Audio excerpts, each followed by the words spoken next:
Hello students, next lecture on second lecture on trigonometry applications. See, height and distance का second question है ये. अब मैं आपको एक डिफरेंट क्वेश्चन लेके आता हूं एंगल ऑफ डिप्रेशन में. अगर एक लाइट हाउस है, ये लगभग 90 मीटर का है. लेट मी सी. हाँ, 90 मीटर का लाइट हाउस है और एंगल ऑफ डिप्रेशन वो दे रहा है 60 डिग्री. इसका मतलब ये हुआ लाइन ऑफ, ये हॉरिजॉन्टल हो गया आपका, यहां से देख रहा है वो. तो एंगल ऑफ डिप्रेशन हॉरिजॉन्टल से कितना बना रहा है? 60 बना रहा है. तो जब z बनता है ना, तो वो अल्टरनेट ऑपोजिट एंगल होते हैं. देखो आप z बनेगा, ये आ रहा है, ये आ रहा है और ये जा रहा है, तो ये बन गया z. ये भी क्या हो जाएगा? 60 डिग्री. तो एंगल ऑफ डिप्रेशन यानी नीचे की ओर देख रहा है, तो हॉरिजॉन्टल के साथ देख रहा है वो. तो ये कितना आ रहा है? 60 डिग्री. ये 90 दिया हुआ है और ये हो गया ए पॉइंट, ये हो गया बी पॉइंट और ये हो गया सी पॉइंट. यहां पे मान लो शिप है, समझ गए? यहां पे शिप है. तो क्वेश्चन क्या है देखता हूं मैं. From the top of the light house observer looking at the ship angle of depression is 60 degree. If the height of light house is 90 metre, how far is the ship? उन्हें √3 की value हमेशा याद रखना, 1.73 होता है √3 की value. अब आप देखो, अगर ये अगर 60 डिग्री है, जो हॉरिजॉन्टल के साथ, ये लाइन ऑफ एक्शन है. ओके, समझिए, ये लाइन ऑफ विजन है. समझिए, लाइन ऑफ विजन से 60 डिग्री नीचे देख रहा है वो. यानी यहाँ पे जो शिप है, ये 60 डिग्री नीचे देख रहा है, तो हॉरिजॉन्टल से 60 डिग्री बना रहा है. जेड बना दो आप, तो ये हो गया अल्टरनेट अपोजिट एंगल. अगर ये 60 है तो ये भी 60 हो जाएगा. इसके सामने वाला परपेंडिकुलर और ये हो जाएगा बेस. समझिए, अब ये बेस पूछा है, यानी कि यहां से लेकर ये जो शिप है, इसका डिस्टेंस कितना है. तो हम लोग क्या करेंगे, परपेंडिकुलर और बेस किस में आता है? tan थीटा में आता है ना. तो अपन लोग क्या करेंगे, tan कितना डिग्री है? 60 डिग्री. ये 60 डिग्री पुट करा. परपेंडिकुलर अपॉन बेस, परपेंडिकुलर कितना? 90. और बेस कितना है? बेस कितना है? b. अब आप ये जो b है बेस, ये निकालना है अपन को, यानी ये निकालना है अपन को. तो इसको ऊपर ले आना है, उसको नीचे ले आना है. तो √60 होता है, tan 60 होता है √3. ये हो गया √3 is equal to 90 upon b. अब ये क्रॉस मल्टीप्लाई कर दो, इसको नीचे भेज दो, तो ये हो जाएगा b is equal to 90 upon √3. आप चाहो तो √3 मल्टीप्लाई करो और √3 डिवाइड कर दो, रैशनलाइज कर दो उसको. √3 इंटू √3 क्या होता है? 3 होता है. तो b इज इक्वल टू जाएगा 90 अपॉन 3 इंटू √3. ये हो जाएगा 3 3 या 9, 30 √3. अब आप चाहो तो 30 के साथ मल्टीप्लाई कर दो, b इज इक्वल टू जाएगा 1.73 इंटू 30. आप इसको सॉल्व करोगे, आपका आंसर मीटर में आ जाएगा. और ये दिया हुआ है लगभग 51.90 मीटर, यानी कि 51.90 मीटर के डिस्टेंस पर आपकी शिप है. तो एक लाइट हाउस है जो 90 मीटर का है, एंगल ऑफ डिप्रेशन नीचे की ओर है. तो बेस जो भी हॉरिजॉन्टल लाइन रहेगी उसके साथ एंगल कितना बना लिया? 60 डिग्री. आप जब इसको देखोगे राइट एंगल ट्राइंगल को, तो ये भी 60 हो जाएगा क्योंकि अल्टरनेट अपोजिट एंगल है. अब 60 के सामने वाला परपेंडिकुलर हो गया और ये बेस हो गया. अपन को निकालना बेस, यानी distance of ship from the bottom of tower. तो लाइट हाउस जो है उसके बॉटम से उसका कितना डिस्टेंस है, तो ये इस तरह से निकालेंगे. बच्चा ये सोचता है कि यहाँ तो आदमी खड़ा हुआ है, आदमी की भी तो कुछ हाइट होगी, लेकिन 90 मीटर के सामने 1.5 मीटर की हाइट कोई मायने नहीं रखती, 1.5 या 2 मीटर की हाइट. इसलिए उसको अपन वही पॉइंट मान लेते हैं और ये हॉरिजॉन्टल होता है. इस तरह से अपन सॉल्व करते हैं. तो आपको ये क्वेश्चन समझ में आया होगा. अब एक और क्वेश्चन ऐसा है कि आपका एक दो बिल्डिंग्स हैं, दो बिल्डिंग सामने सामने, बीच में रोड है. समझ गए? तो बड़ी वाली जो बिल्डिंग है उसकी शायद हाइट पूछी हुई है. देखते हैं हम लोग क्वेश्चन क्या है. बड़ी वाली बिल्डिंग की हाइट निकालेंगे अपन.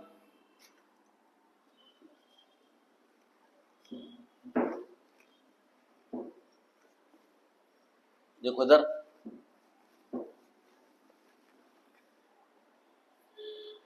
अब क्वेश्चन ऐसा है, टू बिल्डिंग्स और facing each other on the road of width 12 meter. From the top of first building, which is 10 meter high, the angle of elevation of the top of the second is found to be 60 degree. What is the height of second building? ऐसा question है।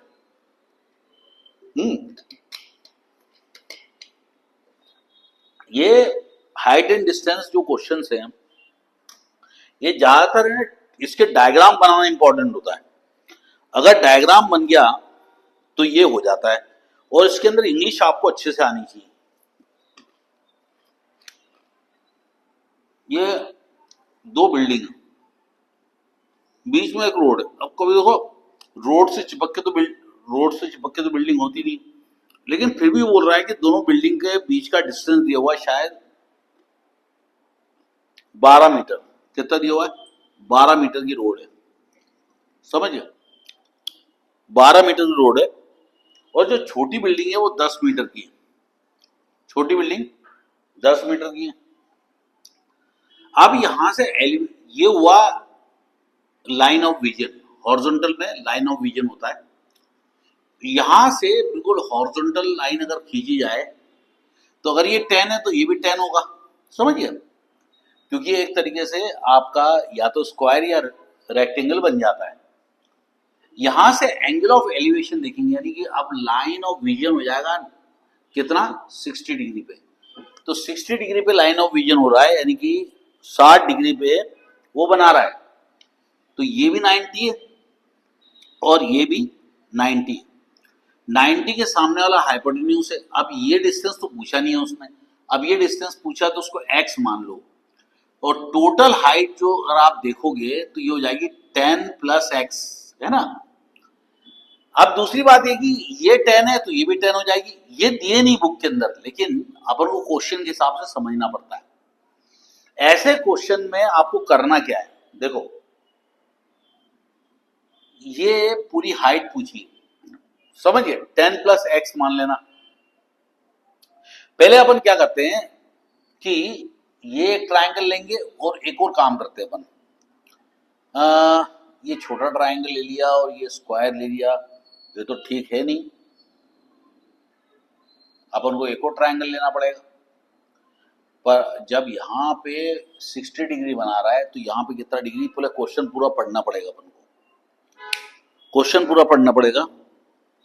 To building facing each other of width 12 metre 12 metre, from the top of the first building which is 10 metre and the second elevation is, second building पे जो elevation बन रहा है उसके top से वो 60 डिग्री है। Find the height of the tower. चलो अब इस क्वेश्चन को अपन करने की सोचते हैं, जो भी दिमाग लगाएंगे जितना होएगा अपन करेंगे। अगर ये जो यहां से जो एंगल बना रहा है वो तो दिया ही नहीं है, तो अपन क्या करते हैं, ये छोटा ट्रायंगल ले लेते हैं, समझिए ये छोटा ट्रायंगल लेते हैं। ये छोटे ट्रायंगल में क्या है, ये x है, लेकिन ये मालूम है अपन को, जब ये 12 है तो ये भी 12 रहेगा, समझिए। अगर हम ये x निकाल लें तो 10 के साथ ऐड कर देंगे, तो बहुत ही सिंपल क्वेश्चन हो गया। चलो करते हैं अपन। अब ये 60 डिग्री है एलिवेशन, तो इसके सामने हो गया परपेंडिकुलर, ये बेस और ये हाइपोटेन्यूज, ये बेस हो गया। तो आप देखो परपेंडिकुलर और बेस किस में आता है, tan थीटा में आता है, तो ये हो जाएगा tan 60। क्यों 60 लिखा है, क्योंकि ये एंगल 60 है। tan 60 is equal to perpendicular upon base. Perpendicular क्या है, जैसे ये A पॉइंट है, ये B पॉइंट है, ये C पॉइंट है, ये D पॉइंट है और ये E पॉइंट है, समझिए।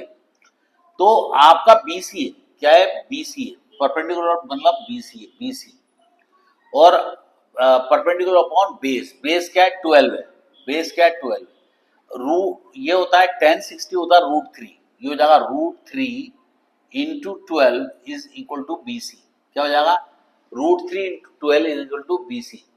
अब √3 होता है 1.73 into 12 is equal to BC। अब मैं इसका वैल्यू देख लेता हूँ कितनी है। अगर मैं मल्टीप्लाई कर दूं 12√3 को, तो उसका आंसर आता है,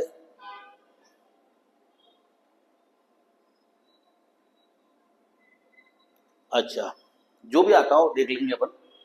अब आपको बीसी मिल चुका है, क्या मिल चुका है, बीसी। अगर 10 के साथ ऐड कर देंगे तो ये हो जाएगा 10 प्लस एक्स, ये हाइट अपन को निकालनी है। तो 10 प्लस एक्स मतलब एक्स कितना निकाला अपन ने, 10 प्लस 12 इंटू 1.73। इसको सॉल्व कर लो बेटा, जो भी मीटर में आंसर आ जाए लिख देना। ये मैं टोटल आंसर बताता हूँ इसका कितना आया है। इसका आंसर आया है 30.76, 30.76 मीटर। यानी कि अगर ये बिल्डिंग 10 मीटर की है तो ये लगभग बिल्डिंग 31 मीटर के पास पास है, 31 मीटर के करीब करीब इसकी हाइट है। तो इस तरह से हम लोग क्वेश्चंस को सॉल्व कर सकते हैं और आपको समझ में आ ही गया होगा। अब देखो कुछ ऐसे क्वेश्चंस आते हैं मैं तुम्हें एग्जांपल के तौर पे बताता हूँ, मैं अपने मन से लेकर चलता हूँ।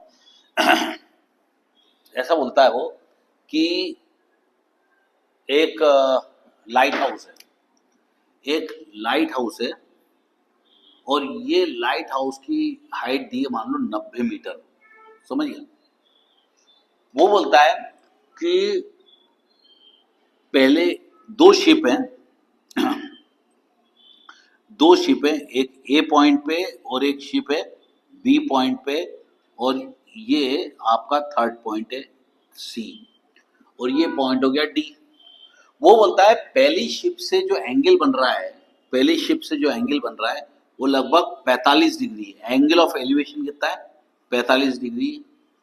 और दूसरा एंगल ऑफ एलिवेशन जो है वो देखो ये ज्यादा रहेगा ये कम रहेगा, ये 30 डिग्री। देखो इधर जो दूर से होता है ना वो एंगल कम रहता है और जो पास से होता है वो एंगल ज्यादा होता है। और ये शिप के बीच की दूरी दी हुई है मान लो 100 मीटर। कितनी दी हुई है, 100 मीटर दी हुई है। तो उसने पूछा है कि दोनों जो दूर वाली शिप है उसका डिस्टेंस लाइट हाउस के साथ कितना होगा और पास वाली शिप का लाइट हाउस से डिस्टेंस कितना होगा। तो अपन इसको एक्स मान लेते हैं, और मान लो कभी कभी तो साला हाइट भी नहीं देते हैं तो और कॉम्प्लिकेटेड हो जाता है, लेकिन अपन एक्स मान के चलते हैं।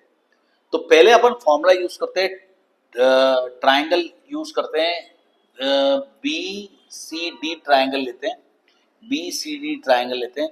तो 1045 is equal to perpendicular upon base 10, मान लो ये बीच का डिस्टेंस भी नहीं दिया है, इसको y मान लो, चलो y मान लेते हैं। तो BC क्या करा, BCD, ये तो ट्राइंगल है ना। 1045 is equal to perpendicular upon base 90 upon base कितना है x। तो x निकाल लो, x इज इक्वल टू जाएगा 90, क्योंकि ये तो 1045 1 होता है। तो x इज इक्वल टू जाएगा 90 मीटर, यानी कि आपका ये डिस्टेंस निकल गया 90। अब ये निकालना है आपको, समझ गए, ये निकालना है। तो आप क्या करो, दूसरा फॉर्मूला यूज करो, ट्राइंगल ए सी डी। अब बड़ा ट्राइंगल यूज करेंगे, पहले छोटा बना लिया था, अब बड़ा वाला ट्राइंगल लेंगे। तो बड़ा वाला ट्राइंगल क्या हो जाएगा, 1030 is equal to perpendicular 90 upon base, base क्या हो जाएगा y प्लस एक्स, क्या हो जाएगा y प्लस एक्स। एक्स तो मालूम है अपन को 90 है, वो बाद में पुट कर देंगे, टेंशन नहीं। 1030 होता है 1/√3, अपन ने यहाँ पे पढ़ा है देखो, 1030 1/√3। तो 1030 हो जाएगा 1/√3 is equal to 90 upon y plus x हो जाएगा।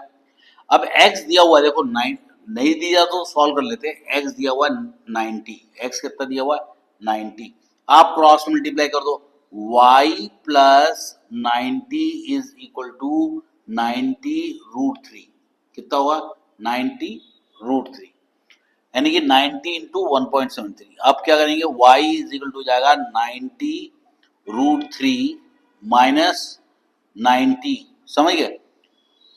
ये प्लस जाके उधर क्या हो जाएगा, माइनस हो जाएगा। तो 90 अगर कॉमन ले लिया, 90 कॉमन ले लिया तो अंदर हो जाएगा 1.73 माइनस 1, 1.73 माइनस 1, तो ये हो जाएगा 90 इंटू 0.73 मीटर, यानी कि आपके दोनों शिप का डिस्टेंस जो है वो 90√3 है। 90√3 is the distance between this. आया समझ? तो इस तरह से आप किसी भी क्वेश्चन को सॉल्व कर सकते हो। अभी इसके बाद एक और क्वेश्चन में देखता हूँ, अगर कोई अच्छा क्वेश्चन रहेगा तो आपको करवाता हूँ। तो bye bye students, have a nice time, God bless you all.